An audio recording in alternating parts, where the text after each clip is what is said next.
ജില്ലാ നേതൃത്വം നൽകിയത് സാനുവിന്റെ പേര്. തവനൂരിന്റെ ചെന്താരകം ജലീൽ തന്നെ. മലപ്പുറത്തെ തവനൂരിൽ സിറ്റിംഗ് MLA KT ജലീലിനെ തന്നെ രംഗത്തിറക്കാൻ CPM. ആദ്യ പരിഗണനയിൽ ജലീലാണ് മുന്നിൽ. ജലീൽ മത്സരിച്ചാൽ മണ്ഡലം നിലനിർത്താനാകുമെന്നാണ് CPM വിലയിരുത്തൽ. ഇനി മത്സരരംഗത്തേക്കില്ലെന്ന് ജലീൽ നേരത്തെ വ്യക്തമാക്കിയിരുന്നു. എന്നാൽ പാർട്ടി ആവശ്യപ്പെട്ടാൽ മത്സരിക്കാമെന്നാണെങ്കിൽ തയ്യാറാണെന്നും അദ്ദേഹം പറഞ്ഞിരുന്നു. കഴിഞ്ഞ ദിവസം ജലീലിന്റെ താൽപര്യം കണക്കിലെടുത്ത് ജില്ലാ സെക്രട്ടേറിയറ്റ് അദ്ദേഹത്തെ ഒഴിവാക്കി സാനുവിന്റെ പേരാണ് തവനൂരിൽ നിർദ്ദേശിച്ചത്.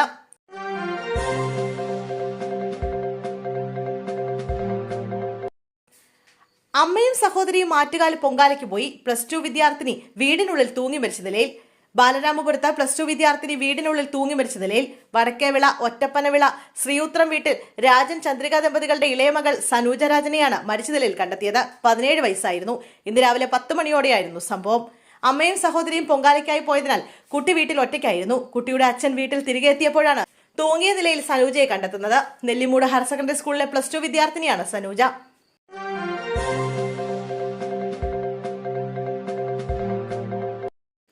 ദുരിതാശ്വാസ നിധിയിലേക്ക് സംഭാവന നൽകിയവർക്ക് നന്ദി അറിയിക്കണം. വാട്സ്ആപ്പ് മെസ്സേജിന് അനുമതി തേടി സർക്കാർ.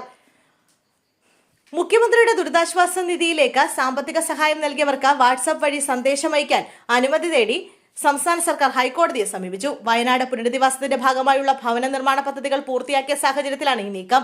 ജസ്റ്റിസ് ബെച്ചു കുര്യൻ തോമസ് അധ്യക്ഷനായ സിംഗിൾ ബെഞ്ച് ഈ ആവശ്യത്തിൽ പ്രത്യേക അപേക്ഷ സമർപ്പിക്കാൻ സർക്കാരിനോട് നിർദ്ദേശിച്ചു. അനുമതി നൽകുന്ന കാര്യം പരിഗണിച്ച് തീരുമാനമെടുക്കാമെന്നും സർക്കാരിനോട് കോടതി അറിയിച്ചിട്ടുണ്ട്. വയനാട്ടിലെ വീടുകളുടെ നിർമ്മാണം പൂർത്തിയായ സാഹചര്യത്തിൽ നന്ദി സന്ദേശം അയക്കാനുണ്ടെന്നാണ് സർക്കാർ കോടതിയെ അറിയിച്ചത്. DA സന്ദേശം മുഖ്യമന്ത്രിയുടെ ഓഫീസിൽ നിന്നും അയച്ചതിൽ രൂക്ഷ വിമർശനം സർക്കാരിനെതിരെ ഹൈക്കോടതി ഉയർത്തിയിരുന്നു.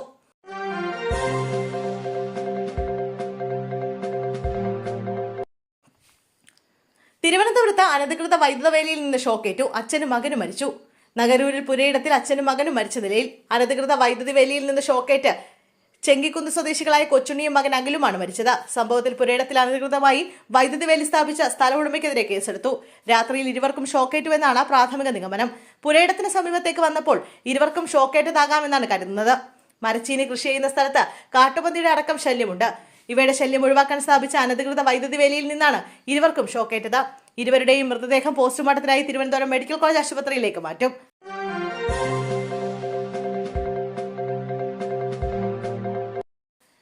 ആരോഗ്യമന്ത്രിയെ വധിക്കാൻ ശ്രമിച്ച കേസ്. KSU പ്രവർത്തകർക്ക് ജാമ്യമില്ല.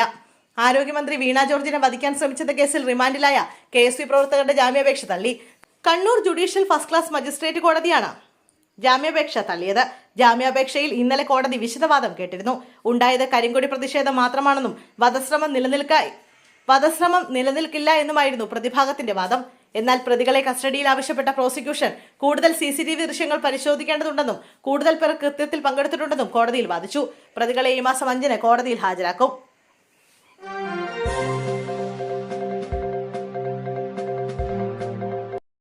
സംസ്ഥാനത്തെ സർവകലാശാലകൾക്ക് ഇനി ഒരേ സമയക്രമം. അക്കാദമിക് കലണ്ടറിന് അംഗീകാരം. സംസ്ഥാനത്തെ സർവകലാശാലകളിലെ പ്രവേശനം മുതൽ പരീക്ഷാ ഫലപ്രഖ്യാപനം വരെ ഏകീകൃത അക്കാദമിക് കലണ്ടറിന് അംഗീകാരം.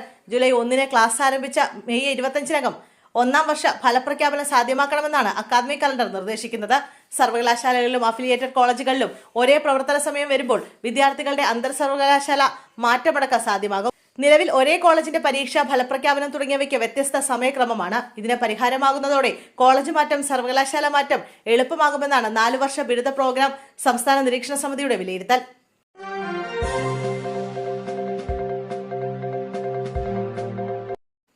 KK ശൈലജ പേരാവൂരിൽ. കണ്ണൂരിൽ CPM സ്ഥാനാർത്ഥി പട്ടികയായി.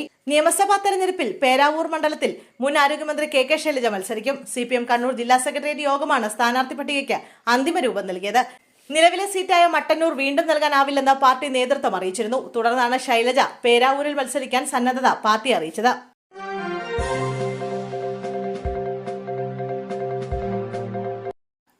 രമേശ് പിഷാരടിയെ മത്സരിപ്പിക്കാനുള്ള നീക്കത്തിൽ കോൺഗ്രസിൽ അതൃപ്തി. നിയമസഭാ തെരഞ്ഞെടുപ്പിൽ പാലക്കാട് നിയോജക മണ്ഡലത്തിൽ നിന്നും രമേശ് പിഷാരടിയെ മത്സരിപ്പിക്കാനുള്ള നീക്കത്തിൽ കോൺഗ്രസിൽ അതൃപ്തി. നിലവിലെ രാഷ്ട്രീയ സാഹചര്യത്തിൽ രമേശ് പിഷാരടി ശക്തനായ സ്ഥാനാർത്ഥിയല്ലെന്നാണ് ഒരു വിഭാഗത്തിന്റെ അഭിപ്രായം. ഷാഫി പറമ്പിലിന്റെ നോമിനികളെ വീണ്ടും മത്സരിപ്പിക്കുന്നതിലെ വിയോജിപ്പുണ്ട്. രാഹുൽ മാങ്കൂട്ടത്തിൽ പാർട്ടിക്കുണ്ടാക്കിയ നാണക്കേട് ഉന്നയിച്ച് എതിർക്കാനാണ് നീക്കം. ലൈംഗിക അതിക്രമ പരാതികളെ തുടർന്ന് പാലക്കാട് MLA രാഹുൽ മാങ്കൂട്ടത്തിലിനെ പാർട്ടിയിൽ നിന്ന് പുറത്താക്കിയതോടെയാണ് മണ്ഡലത്തിൽ വിജയസാധ്യതയുള്ള സ്ഥാനാർത്ഥിക്കായി കോൺഗ്രസ് ചർച്ചകൾ ആരംഭിച്ചത്.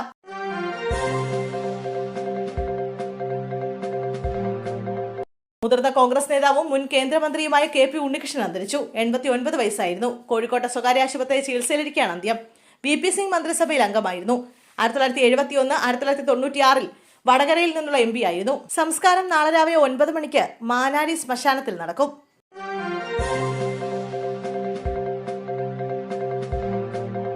വീണ ജോർജിന് സീറ്റ് നൽകരുത് ആവശ്യവുമായി ഭർത്താവ് CPM നേതൃത്വത്തെ സമീപിച്ചു. ആരോഗ്യമന്ത്രി വീണ ജോർജിനെ തെരഞ്ഞെടുപ്പിൽ മത്സരിപ്പിക്കരുതെന്ന ആവശ്യവുമായി ഭർത്താവ് ജോർജ് ജോസഫ് CPMനെ സമീപിച്ചു. തിങ്കളാഴ്ച ചേർന്ന ജില്ലാ സെക്രട്ടേറിയറ്റ് യോഗം വിഷയം ചർച്ച ചെയ്തു. പത്തനംതിട്ട ജില്ലാ നേതൃത്വം വിഷയം സംസ്ഥാന നേതൃത്വത്തെ അറിയിച്ചു. വീണ ജോർജ് സംസ്ഥാന കമ്മിറ്റിയുടെ ക്ഷണിതാവായതിനാൽ തീരുമാനമെടുക്കേണ്ടത് സംസ്ഥാന നേതൃത്വമാണ്. കുടുംബപരമായ കാരണങ്ങൾ ചൂണ്ടിക്കാട്ടിയാണ് ജോർജ് ജോസഫ് ഇക്കാര്യം നേതൃത്വത്തിന് മുന്നിൽ അവതരിപ്പിച്ചത്.